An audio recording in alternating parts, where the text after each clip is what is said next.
Movie imeanza na itikali, lakini huyu jamaa anaonekana amejawa hofu kinoma. Moja haikai, mbili haikai, tatu usiseme. Kuba bababake. Jamaa anaogopa kuingia ndani. Picha linaanza, milango inajifungua yenyewe. Ghafla kuna sauti inamkaribisha jamaa ikisema, Hestu, karibu nyumbani. Kumbe jamaa alikuwa ndotoni, unaambiwa. Oho, then kuna watu anawaona dirishani, amepagawa kiasi kwamba haelewi wamefuata nini. Huyu mama kibonge anasema, nina funguo nyingine, usiogope. Uliniambia kuna shida ya shoti ya umeme chumbani kwako Nimewaita hawa mafundi waje kuirekebisha. Usiwe na hofu wala nini. Lakini ukiwatazama hawa mafundi wanaonekana kuwa ni vishoka, sura mbaya kinoma. Mwenetu Hestu umefika muda wa kwenda kazini, lakini pale home amewaacha mafundi wanaendelea na marekebisho ya shoti katika chumba chake. Akiwa hapa njiani kwa juu, kuna bibi anamuona anatana nywele, anafanana na bibi yake kinoma, lakini akaona isiwe tabu. Hestu alikuwa amebolt boda ili afike mapema zaidi kazini kwake. Mchizi kafika kazini kwake. Jamaa anafanya kazi katika hii benki inaitwa Martha. Hestu anapokea simu kutoka kwa bosi wake akimwambia kuna wafanyakazi 6 wanahitajika kufukuzwa kazi. Taarifa zote zipo chumba cha mikutano, utazikuta pale. Hestu alianza kumwita mmoja kati ya wale wafanyakazi 6, yani mmoja baada ya mwingine, wanaohitajika kufukuzwa. Barua zilianza kugawiwa kama njugu. Wengine wanalalamika mbona hawajatia hasara kampuni. Mwingine anasema ana wiki moja tu kazini tangu waajiriwe, imekuwaje?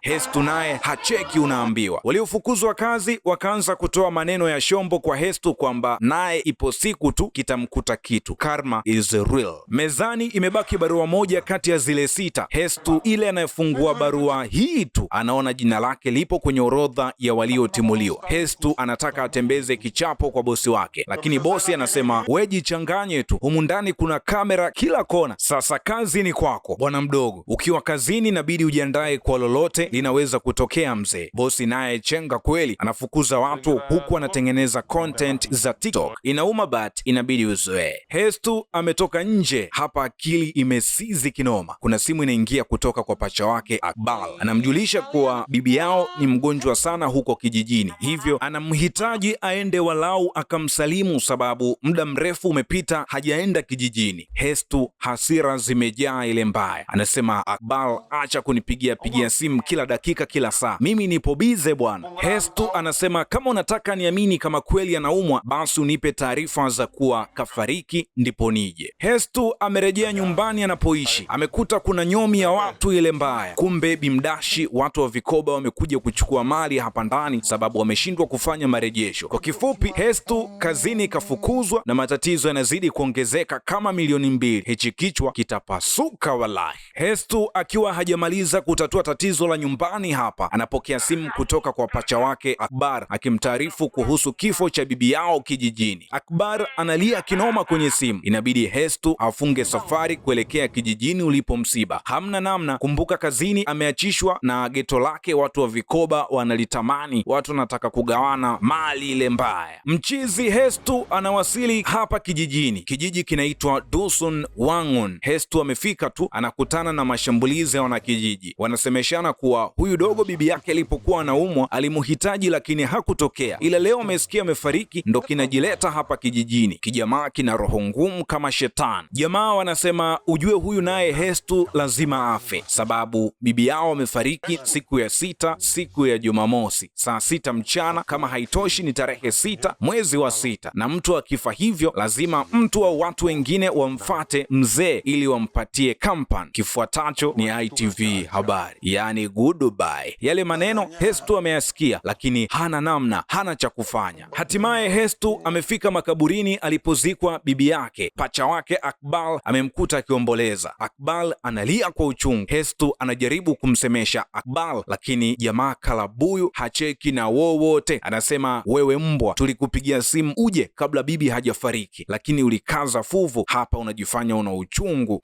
Mbwa wewe, amba. Hestu akiwa amesalia kaburini, mzimu wa bibi yao ulikuja kumpa hai kwa sauti ya Doto Magari. Awe, Hestu alitaka atoke spidi, akaishia kuzimia hapa hapa makaburini. Giza. Hestu hatimaye amepata fahamu, lakini anaona mazingira mageni na sura anaona ngeni. Hestu anakumbuka hii sura enzi wakiwa wadogo, ilishawahi kumtembezea kichapo cha mbwa koko. Akigeuka huku kuna sura ya mrembo kama inakuja inapotea. Yule mchizi sura ngumu anaitwa Kodfrek na hii pisi inaitwa Nisa. Nisa anasema, Hestu, sisi tumekuokota makaburini ukiwa umesinzia, hebu jitahidi kunywa chai upate nguvu kidogo. Akbar ameingia hapa ndani, amemkuta pacha wake Hestu. Anasema, kama ulimfanyia bibi maovu, ujue hakuna swali ya mtume, lazima mabaya ya kukute. Nisa anasema, mbona hamsemeshani ili hali mpo kwenye maombolezo bado? Hebu jitahidini mzungumze basi, acheni utoto. Hestu na Akbar, mapacha gani nyinyi, hamwelewani wakati mmevaa vitu vinafanana kabisa. Akbar anakumbuka enzi bibi yao akiwa hai, namna alivyokuwa akimpendelea Hestu. Akbar aliachwa aendelee kucheza nje, lakini Hestu alilazimishwa hadi kurudi ndani kujisomea. Akbar anaona hili pacha Hestu acha lizubaye tu hapo, kwanza nina hasira nalo kinoma. Hestu amekuja kulala, lakini kabla anaperuzi TikTok anamwona mtaalamu aka wa kienyeji akiwa live, lakini kuna kengele bwana inasikika ikigonga. Who is this guy? Hestu inabidi aifate. Alipofungua mlango anaona mzimu wa bibi yake ukiwa unafagia nje. Hestu alikuja spidi chumbani kwa pacha wake Akbar, kimeshaanza kuumana. Anamwambia, nimeona mzimu wa bibi. Akbar anasema, acha ujinga wewe, mzimu huo kwio, kwanza bibi hawezi kuwa mzimu, na wewe ndio chanzo cha bibi kupoteza maisha. Ulishindwa kuja kumwona akiwa hai kama alivyotamani, leo hii unapiga kelele mzimu mzimu, hebu toka, acha ujinga basi. Akbar anasema, wewe pumbavu, huwezi lala chumbani kwangu, toka toka. Oya. Akbar naye kwa mara ya kwanza amba mzimu wa bibi yake uso kwa uso, sako kwa bako. Si alikuwa haamini kama kuna mzimu. Akbar alienda spidi chumbani kwa Hestu, lakini hayupo, kumbe kajificha kwenye kabati. Hii inaitwa ukitembea nchale ukisogea nchale. Kwa Akbar na Hestu kote kimenuka kama mbwa amba nyamilelesa. Huyu bibi yao amewaambia zimesalia siku 5 mnifuate.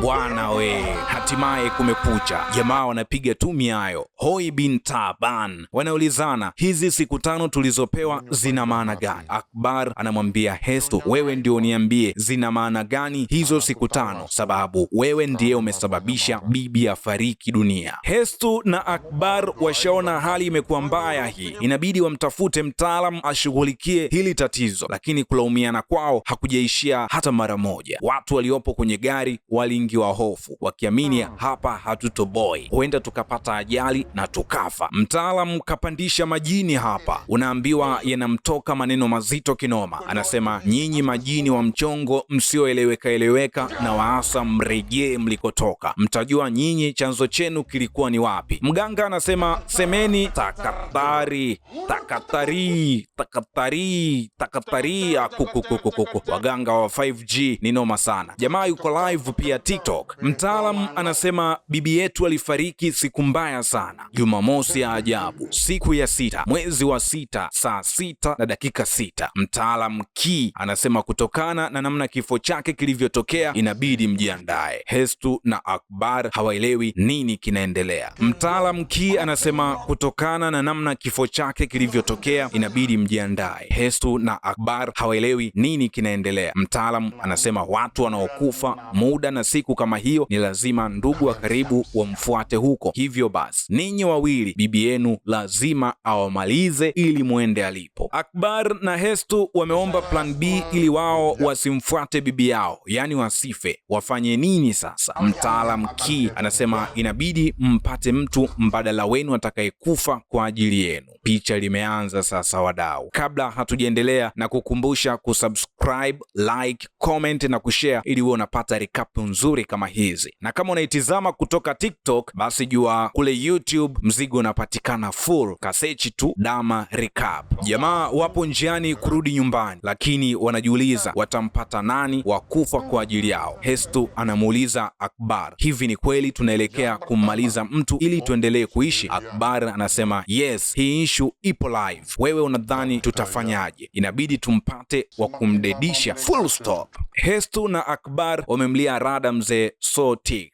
Akbar anasema huyu mzee ndiye mwenye umri mkubwa zaidi mtaa huu. Aliwahi kuwa na wake 4 na wote wakapoteza maisha, so mzee anaishi peke yake tu. Hesto akaona hakuna muda wa kupoteza, ngoja tumuibukie chap tukamwombe afe kwa ajili yetu sisi, maana ameshaishi muda wa kutosha duniani, hana cha kupoteza. Mzee alipopewa ujumbe akaanza kutetemeka kama mbwa, akajua hii ndo goodbye. Kumbe ndani wa watoto wa mzee walikuwa wanasikiliza kinachoendelea. Walitolewa nduki, wakakutana na wahuni. Ni muhimu, ni hatari. Nisa alikuwepo eneo hili akimpatia mzee chakula. Anaona Akbar na Hesto wanakimbizwa kama mbwa koko. Akbar na Hesto hawakati tamaa, wamekuja kwa mzee mwingine ambaye amekuwa ni mtu wa kuumwaumwa, naye si mwingine ni Mrs. Rengo. Akbar anasema huyu bibi ameugua kwa muda mrefu sana, na enzi za uhai wake alijitahidi kupata mume, lakini ilishindikana kabisa. Hesto na Akbar wanavyofahamu wao, huyu bibi amekuwa akiishi peke yake ndani ya nyumba hii, isipokuwa wasamaria wema ndio huja kumsaidia inapobidi. Kuna dada mmoja alikuwa anafanya mazoezi ya ngumi mkononi humu ndani, anawakaribisha, karibuni sana. Wanaambiwa kunyweni kinywaji, maana hatujui ni lini kifo kitakaribia. Maisha yenyewe ni haya, hebu tu enjoy. Akbar na Hesto walikunywa fasta, hawana muda wa kupoteza. Walikuwa wana kiu kinoma, ile wanataka kumfahamisha mpango wa kumtanguliza yule mzee mbinguni. Nisa huyo anaingia. Akbar na Hesto wakahisi zoezi hili upande huu limeshaingia mdudu. Wanajiuliza na huku tena Nisa umefuata kitu gani? Ikabidi wamuulize mwenyeji wao. Wakaambiwa Nisa amekuwa anajitolea kusaidia wazee katika eneo hili, na ndiyo maana mara kwa mara amekuwa akija hapa. Anasanuliwa hapa kwamba wageni wamepata kinywaji. Nisa akauliza juisi za mijusi na Mendes. Jamaa wakaanza kujisikia kichefuchefu chap baada ya kuona ile juisi ilipotengenezwa na kuhifadhiwa. Wahuni wamenasa. Hatimaye mpango wa pili umefeli. Kumbuka wamepewa siku 5 za kumfuata bibi yao, yaani ni lazima wafe. Akbar na Hesto wanaendelea kugombana njia nzima. Hapa wamefika nyumbani kwao, lakini wanashangaa kuona ujumbe wenye maandishi ya damu kuwa zimesalia siku 4. Jamaa mpaka wanalala chumba kimoja, kitanda kimoja. Mzimu wa bibi yao hauwapi gepu, umewavuruga ile mbaya. Wakiwa hapa kitandani wanakumbushana baadhi ya matukio yao ya utotoni. Hesto anasema, Akbar, unakumbuka uliwahi bamiza hilo bichwa kipindi tupo mtoni? Lakini Akbar anasema hapa ulikuwa wewe Hesto, ikawa ni wewe. Mzimu wa bibi ukaingia kati, ukaingilia hii show na wote wakasikia. Mzimu unasema ulikuwa wewe Akbar. Kesi ikaisha.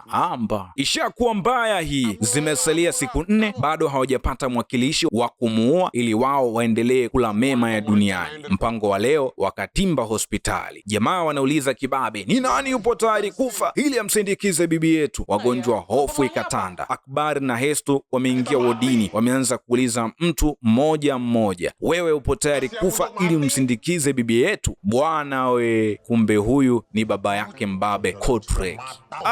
Nyamilelesa shanuka. Jamaa anasema, nyinyi mafala mnasemaje? Yaani mnataka baba yangu afe? Kwanza alikuwa amepumzika, amelala usingizi mtamu, nyinyi mnamwamsha kiboya, sio? Nyinyi ni wahuni. Kotrek huwa ni ngumi mkononi, ikabidi awalambe makofi ili wakae kitaalamu. Wakakaa kimchambuko. Akbar na Hesto wamerejea na majeraha kama yote, wamekandwa kwa ngumi, nao wanakandwa kwa maji ya uvuguvugu. Wanaambiana tu inabidi tuvumiliane, hakuna namna, la sivyo tutaambiwa goodbye. Haki tena. Mrembo Nisa amewakuta jamaa wanafarijiana huku akiwa na virambo vya maji ya uvuguvugu. Nisa anasema, nyinyi kuna tabia zisizo za kawaida nimeanza kuzigundua kutoka kwenu. Tafadhali naomba msinifiche, niambieni nini kinaendelea kati yenu, maana kila siku nawakuta kwa wazee. Haya kunani? Maana msiponiambia nitashindwa kuwasaidia kabisa. Akbar na Hesto wanasema kuna mzimu wa bibi yetu aliyefariki CM anatusumbua sana. Wanasema tunajua itakuwa ngumu kuamini. Wanashangaa. Nisa anacheka kinoma, eti wow,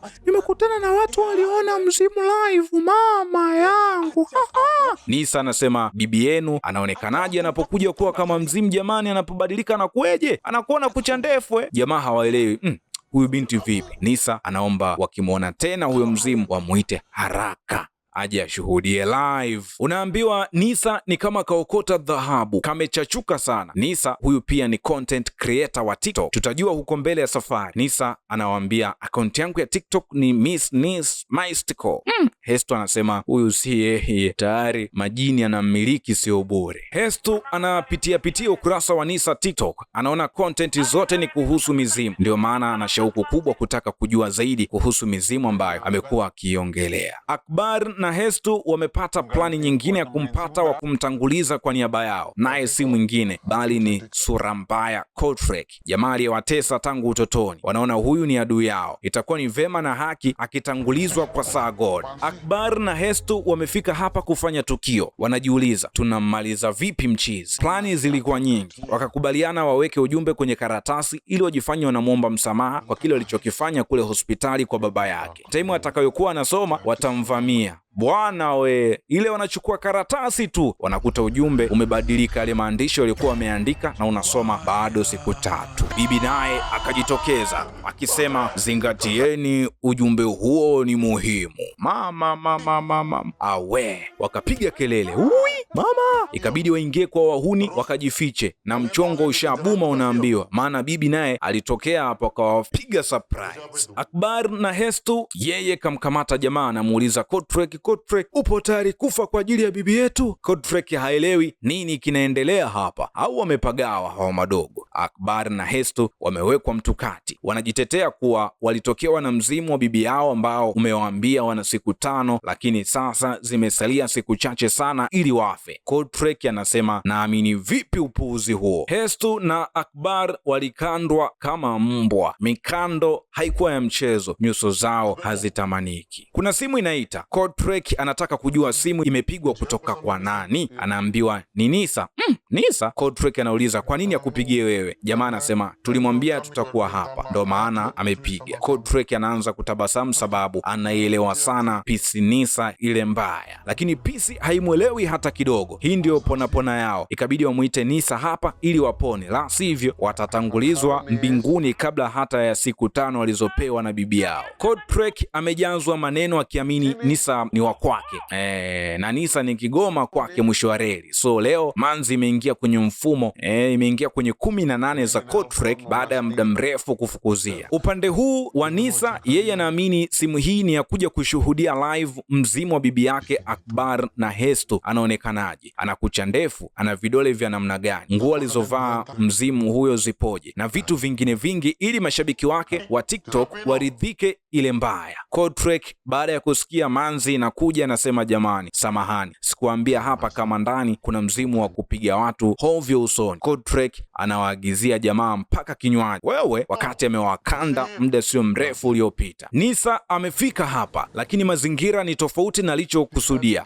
Haoni mzimu aliodhani angeuona, anashangaa tu. Kodrek, Akbar na Hestu wanazubaa, lakini kuna ishara fulani hivi za kwamba washikaji kina Akbar na Hestu wamekandwa. Jamaa wanamchana Nisa kuwa tusinge kutumia wewe kwenye huu msala, ilikuwa ni goodbye. Jamaa na roho ngumu kuliko maisha yangu. Nisa aliwaelewa kinachowasibu, ikabidi wapate sehemu ya kula msosi, wakapata zao tambi na vinywaji. Nisa anamwambia Akbar na Hestu, nyie roho zenu ni kama chuma, yani mmeshindwa watu wengine wa mbali kuwapata, na mnataka kuwatanguliza jirani, kuwatanguliza ndugu, rafiki na watu wengine wa karibu, mpaka muinde majirani zetu. Acheni basi, jambo hili si sawa bwana. Cha kufanya, kuna mtaalamu mimi nitawapeleka huko, hakika atawasaidia na mtaondokana na msala huo wa hovyo na mtaishi maisha marefu kama watu wengine, so msiwaze wala nini. Akbar na Hestu wapo njiani kwenda kupumzika kwa ajili ya safari ya kesho kwenda kwa mtaalamu. Njiani wamekutana na Afande Kavurugwa, anatembea na kengele ambayo mlio ni kama ule ambao bibi wa Akbar na Hestu unasikika pindi anapotaka kuwatokea live. Safari ya kuelekea kwa mtaalamu ikaanza asubuhi na mapema. Nisa yupo kwenye pikipiki yake, then Kodrek amewapakia Akbar na Hestu. Unaambiwa Kodrek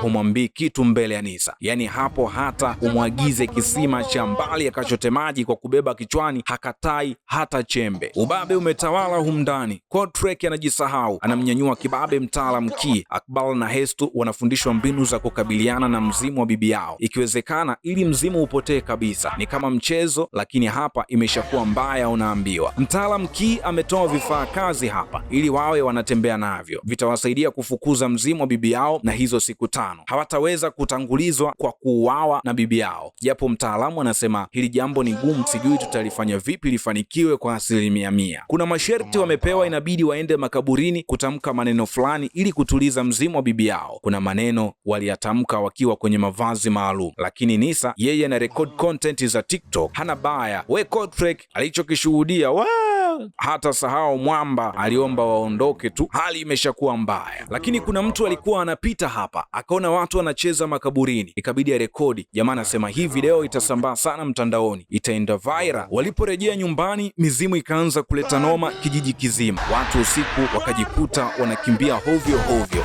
kila ukienda huku mzimu huu, kila nyumba, kila mtaa, kila sebule, mizimu ilikuwa haipo. Watu walikuja kujazana huko hospitali, kisha wakajifungia mlango. Hali imekuwa mbaya. Nisa akaangalia mtandaoni, akaona njia ya kutuliza hii mizimu hapa kijijini ni lazima watumie unga na chumvi, lakini ni usiku wa manane, wanapata wapi? Kwa bahati nzuri alikuja huyu jamaa akikimbia mabalaa, huyu ni Chinga, akawa na vitu hivyo. Watu wakavuta pumzi kuwa huenda tukapona na haya mabalaa. Wakiwa humndani, wanaona huko TikTok kuna video ina trend ikionyesha watu wanacheza makaburini. Watu hao ni Akbar, Hestu, Kotrek na Nisa. Watu wakawageuka kwamba nyinyi ndio chanzo, kumbe na hapa mmejikausha kama hamjui nini kimetokea. Pumbavu. Raia wakataka kukiamsha hapa, unaambiwa isha kuwa mbaya. Akbar akajitoa muhanga kwamba bwana we, liwalo na liwe, mimi naenda nyumbani kulala, na kama kitanitokea kitu chochote freshi tu, kama itabidi nimfuate bibi mzuka tu, na itakuwa unyama. Hatuwezi kuishi kwa uoga wa namna hii. Kuda dadadadeki watu, usiende mzee. Pacha wake Hestu akajisemea, yani ni mimi sitoki hapa, isije kuwa noma. Akbar ametoka nje akapishana na mizimu bila kutishwa wala nini. Kwa nini imetokea hivi? Tutajua hapa, usikonde. Akbar alikutana na balaa usiku huu, unaambiwa ni mwendo wa vivuli tu, shwa. Nisa akamshauri Hestu aende nyumbani haraka kwenda kumsaidia pacha wake aliyejitoa muhanga. Hestu maneno yakamwingia, naye akatoka usiku huu kwenda nyumbani alipo Akbar. Bibi yao akawatokea hapa nyumbani. Jamaa wakajua hii ngoma ishakuwa ngumu na huu ndio muda wa kufa rasmi na kumfuata bibi tukampe kampa. Mganga naye kaitwa kule akasaidia kutuliza mizimu, lakini anagundua kifaa alichowapa Akbar na Hestu kachanganya. Ndo maana mizimu iliamka ilipojificha na ikaanza kuwafata wanakijiji. Mganga wa ramli za mchongo hana kinga tena, inabidi naye apambane arejeshewe vifaa vyake alivyokosea kuvitoa. Akbar na Hestu wanamuuliza bibi yao kwamba umeamua kuja kutuua sasa. Bibi yao aka mzimu anasema nani kasema nimekuja kuwaua? Wanamwambia bibi, haijafika ile siku ya 7 ya wewe kuja kutuchukua, sasa mbona umekuja? Bibi anaulizwa hapa, kwa nini ulikuwa unagonga kengele na ulikuwa una muonekano fulani wa kutisha ukija? Anasema nilikuwa nafanya hivyo sababu nilitaka nizungumze nanyi mkiwa pamoja. Sasa mbona muda wote huo kusema? Anasema kila nilipokuja mlikuwa mnaogopa sana, hivyo basi nilishindwa kuzungumza nanyi. Bibi anasema nilitamani kuwaona mkiwa pamoja kama hivi, maana ni muda mrefu sana umepita pasipo kuwaona mkiwa hivi. Mzee akawakumbusha nyakati wakiwa watoto na mambo aliyopitia. Akbar akaomba msamaha kwa kuona kama alikuwa hapendwi. Hestu naye akaomba msamaha kwa kutofika alipohitajika. Bibi yao akaomba msamaha enzi hizo akiwa hai, alipokuwa akiwalazimisha wajukuu zake kufanya kazi walizokuwa hawazipendi. So mwisho wa siku mtaalam akarudishiwa vifaa vyake na maisha yakaendelea, na